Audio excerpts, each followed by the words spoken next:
back to League on Lock. Eric Hummel here with Mark Horner, and it's time for a little EU flavor G2 Fnatic. It's what everyone wanted at the start of the regular season. Very juicy matchup, but it's not just one matchup. We got to go through every matchup, and with that, you know, we got to start in that top lane, and we got our boy Wonder taking on Soaz, right? No, it's not Soaz. It's gonna be Bwipo, baby. Bwipo. I mean, there's not much to say. This is a heavy advantage for G2. Absolutely. This has to be one of the advantages that you're smashing if you're G2. This is the one. Bwipo in there. Nothing against Bwipo, but this was a guy, we showed it last weekend. He got camped pretty hard, and they were able to find the advantages over him. CS differential -9 at 15 minutes. They were definitely targeting him, and it's not going to be the same as having Soaz up there in that top lane, that guy that you can just throw on dog champs and say, hold out up there for a little bit, buddy. We'll need you later in the game. It's going to be definitely different, and I think Wonder has been one of the better top laners in Europe throughout the entire split. So it's really going to be a tough ask for Bwipo in this one. Yeah, this is definitely where G2 needs to take their advantage, and I feel like Jankos is going to be hanging out there quite a bit. Bwipo's only played 6 games, ever. Oh man, Bwipo, I'm sorry, you might be getting the direst treatment soon, buddy. Yeah, I think Fnatic might just say, sorry pal, you're gonna feed your face off this set. We're going with Caps and Reckless. The guys who are gonna have a lot of impact on this game is, of course, in the jungle, Jankos and Broxah. Jankos playing in his first ever final, so is Broxah too, but he's had a much shorter career. KDA of 21, is that good? That's pretty good. Okay.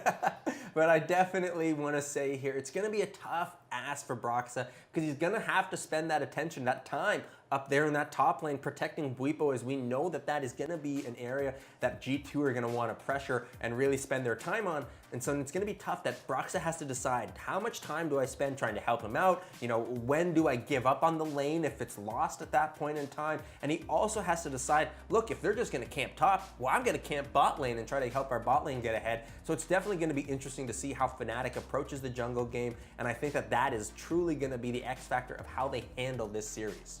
Yeah, I think Bwipo is going to have to, the lesson he's going to have to take from Soaz is, don't tilt, man, because listen, Caps and Reckless, it's no secret. These are the featured carries on Fnatic. They have been the entire regular season, and I think Broxah is going to be giving them the attention. Bwipo is going to have a rough time, and that's just something he might have to get used to. Yeah, and that was something that we saw in Fnatic's victory over Vitality, is that they used Broxah to just camp the heck out of Jizuki. Just getting Caps way ahead was definitely the play for them, and I think that that's something that you can expect heading into this G2 series as well.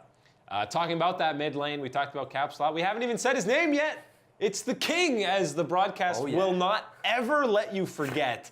Perks in that mid lane going up against Caps. I think this is a bit of an advantage to Fnatic. Ooh, you're going against the King. Listen, in his own lane kingdom. Perks didn't do anything against Splice. He didn't really have to, because Hjarnan was popping off, but he was almost outclassed by Niski. Yeah, it's definitely a tough one. Niski's been stepping up his performance. He played a lot We've better been calling him out a long time. He played a lot better in the playoffs. But I do think that, yeah, you're not entirely wrong. I think in a 1v1, Caps would have the slight advantage for me. But I think one of the important things to bring in here is Perks playing this Zoe. I hate Zoe so much. But she got nerfed. What? She got nerfed, and he still was able to play Zoe to a very effective measure. So did Caps. But I really think that Perks has shown so far this split in Europe that he might be one of the, if not the premier Zoe player in Europe, and seeing him busted out again in a, kind of very weakened state that we see Zoe in now is definitely a sign that I think is great for G2. But on the other side, you gotta keep reminding me that Caps, he does play other champions as well that are not in Perks' pool. We've seen Caps play some very, very strong Swain games, although that should ban Swain, everybody. But we've definitely seen the strong Swain games, and we've seen strong Aurelion Sol games from Caps. So this is really an exciting mid lane matchup of the premier talent of Europe. I'm so excited for this one. Yeah, definitely going to be a lot of jungle attention there, and pretty much anyone looks really good on Swain. No knock on Caps. Yeah. Fantastic player, but Swain makes a lot of people look good. That bottom lane, before you go into the quarterfinals, or the semifinals, excuse me, you'd probably say this is a wash. Fnatic is going to dumpster them. Reckless had an incredible regular season, far and away the best AD in EU.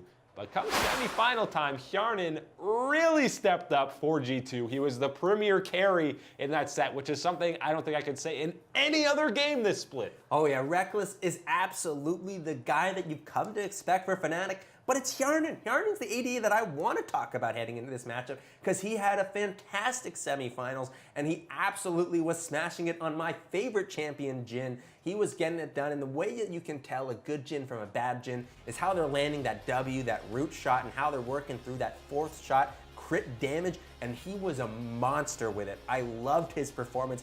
Hjarnan really stepping up. This is the guy that everyone's been saying, like, yeah, G2's been okay, they've been fine, but really, if that bot lane was able to step up, they'd be much better. Hjarnan definitely stepped it up this past weekend. Really excited to see him go into this matchup against, obviously, the god of AD carries out in Europe, Reckless. Yeah, and now one set, I'm not exactly giving the advantage to Hjarnan because he basically had 4 good games, whereas, you know, Reckless had an Reckless has had more split. more than 4 good games in his career. Yeah, and by the way, in that set against Vitality, how many AD carry bans were there? Pretty much every game Vitality was using every single one. He just said, all right, I'll pick Ezreal. That's fine. He played Ezreal pretty much every game, and he looked pretty solid on the Ezreal, but a slight advantage to Fnatic still. Maybe more than slight. A big advantage in the bottom lane to Fnatic. The last spot is that support position.